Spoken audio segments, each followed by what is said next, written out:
I've been hearing a lot lately about analytics and big data in the context of Leonardo. Can you tell me more about that? Right, okay, so SAP Leonardo, right? So who hasn't heard of it?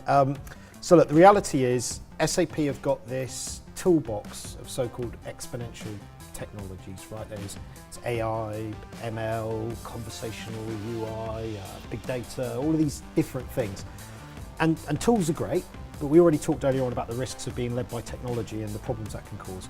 So what Leonardo's trying to do is trying to put a methodology in place, a design thinking methodology, that's about engaging with the business in a different way to come up with projects that can leverage those technologies. So you're talking about doing smarter, cleverer stuff with our data, basically? Yeah, exactly. And I think a lot of what we've done historically has been, I guess, like rear view mirror type things, right? So reporting things that have happened.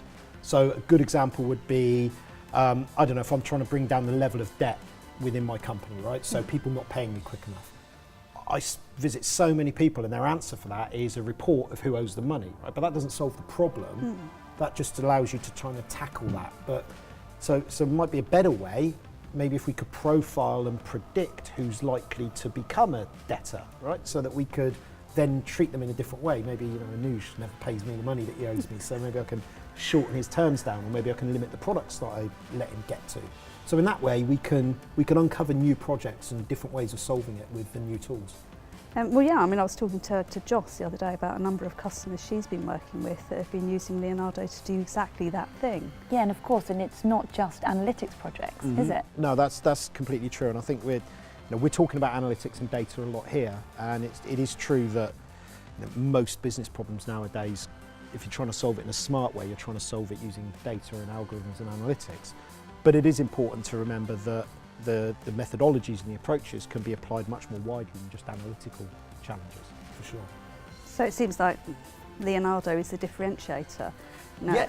SAP has always been very good at streamlining processes, but when you want to look at new ways of doing things or gain additional insights into your data, that's where Leonardo comes in. Yeah, for sure. I think a lot of people are looking at the core of their business processes and saying, how do I differentiate, how do I disrupt, how do I avoid being disrupted?